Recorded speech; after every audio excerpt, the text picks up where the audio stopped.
when family suspected that their son had been cursed with black magic, as his behavior had significantly changed. Observing his unusual actions and demeanor, everyone in the house grew increasingly worried. They decided to take him to a shaman for treatment before it was too late. Before we dive into our scary story, we would like to ask everyone to like and subscribe to support us in continuing to bring you more terrifying tales in the future. This is a story about Vince, and it all happened to his junior colleague named Troy. At that time, Vince was working as a sales representative. His job required him to travel out of town quite frequently. One day, Troy started working at the company, and the boss assigned Vince to train him. Troy was a handsome young man, around 24 to 25 years old. Because of Troy's good looks, he often attracted attention from women wherever he went. He was also quite a flirt and would often bring attractive women he met during work back to his hotel. After some time of training, there was a period when Vince had to work near his home in Buram province. Instead of staying in a hotel, Vince decided to bring Troy to stay at his home. Vince had a niece named Maya, who was around the same age as Troy. Troy seemed to like Maya and started courting her. Eventually, they began dating. Vince, knowing Troy's nature, warned him, saying, "Troy, Maya is my relative. If you truly like each other, I have no objections. But don't deceive her. If you're serious, do things properly and stop flirting with other women." Troy listened and took Vince's advice. He had his family formally ask for Maya's hand in marriage, and they got married. However, after some time, Troy's flirtatious behavior resurfaced. He frequently traveled for work and continued to get involved with other women in different provinces. Sometimes he even posted pictures with these women on Instagram. Meanwhile, Maya, who had recently graduated and was staying home, waited for Troy. She was heartbroken, as Troy was her first love. This situation led Maya to become depressed. Vince felt guilty for encouraging their relationship, as he hadn't expected Troy to return to his old ways.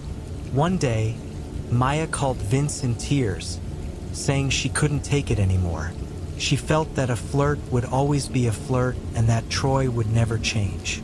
She was on the verge of ending their marriage. Vince tried to console her, saying, "Hang in there. Married life has its challenges, and you need to think about many things. Give him another chance. He might change his ways." After that call, Vince didn't hear from Maya for almost a month. Meanwhile, Troy seemed to be thriving. He rarely went back to Buram and his career was flourishing. Vince found it strange that despite being a new sales representative, Troy was outperforming everyone else, even Vince, who had been in the job for years. Troy's sales figures were so high that he was named Employee of the Half Year. At the end of the 6th month, the company owner organized a small party to reward employees who exceeded their sales targets, with Troy receiving an award that night. After the award ceremony, Vince approached Troy to congratulate him and invited him to go out for a celebratory drink. However, Troy replied, "I can't go, Vince. I need to go home." Vince asked, "Which home?" Troy responded, "The house in Buram. Maya is waiting for me." Vince was shocked and asked, "Troy, are you crazy? Going back to Buram now? It's already past 10 at night and it's over 500 kilometers away." But Troy insisted on going home, saying he didn't want Maya to wait long. He mentioned that Maya had changed recently, becoming inexplicably more beautiful, and he thought about her constantly while working, feeling an urgent desire to return to her. This behavior was very unusual for Troy, who was typically the first to jump at the chance to go out. However, as Troy said, After leaving the event that night, Vince saw on Instagram the next morning that Troy had posted a photo of himself in Burum with Maya. Initially, Vince was puzzled by Troy's sudden deep affection for his wife, but thought it was good that they had rekindled their relationship. After about 2 months, Troy's mother called Vince, saying, "Vince, I think Troy is under a black magic spell." Vince was confused and asked what she meant. Troy's mother explained that recently, whenever Troy had to work out of town, he would skip work to visit Maya in Burum and stay with her in their room, rarely coming out. He even ate his meals in the room, only leaving to use the bathroom. Vince replied, "If they're happy together, that's a good thing." But Troy's mother insisted, "I really think Maya has cast a black magic spell on Troy." Reflecting on it, Vince noticed Troy's odd behavior too. Going from a flirt to being obsessively in love with his wife was quite strange. Troy's mother continued, saying they often heard footsteps in the house at night, especially when Troy wasn't around.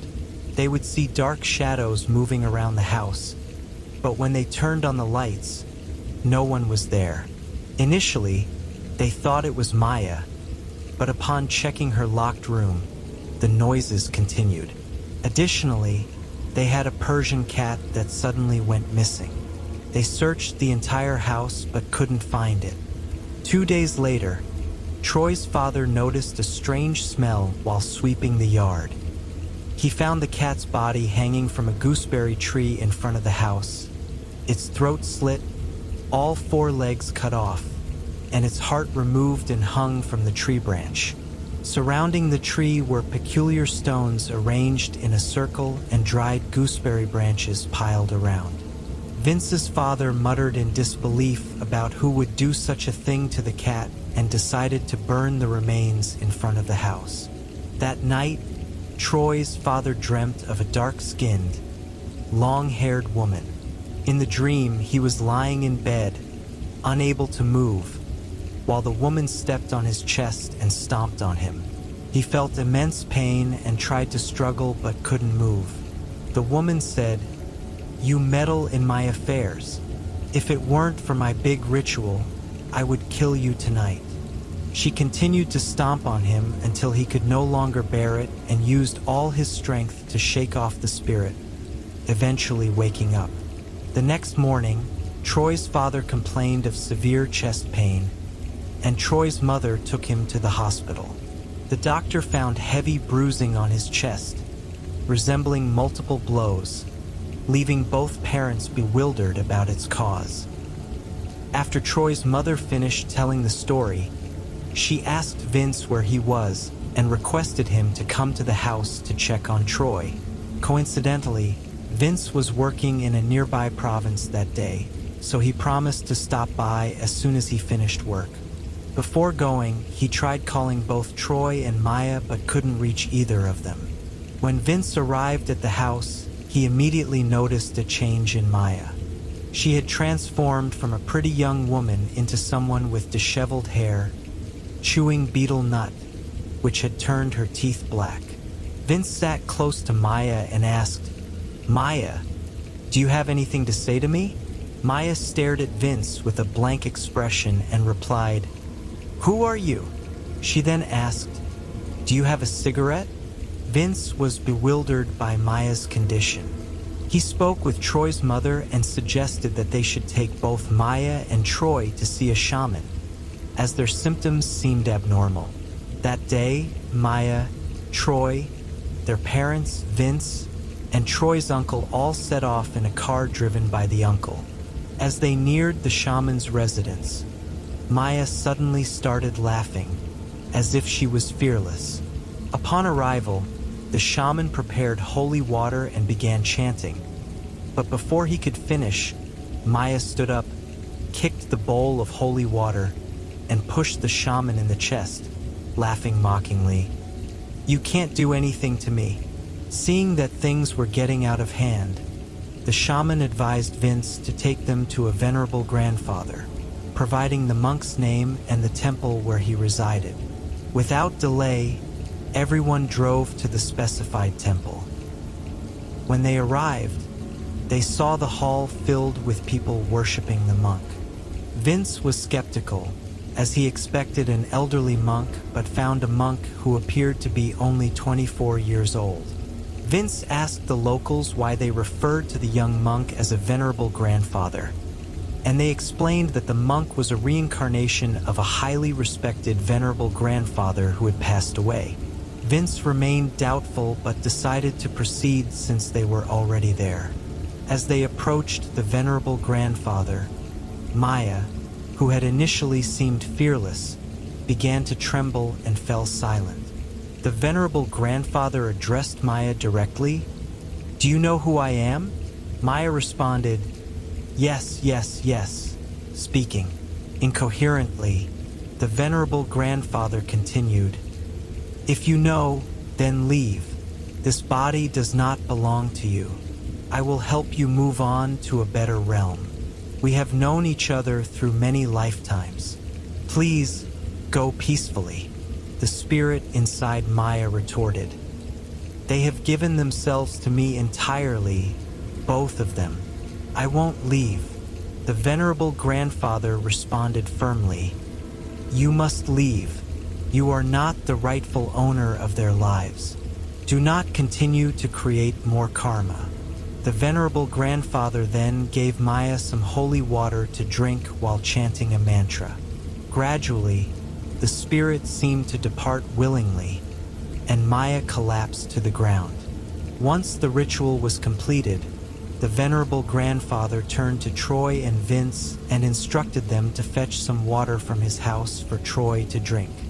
He also requested a dirty rag to be used to lightly hit Troy on the head.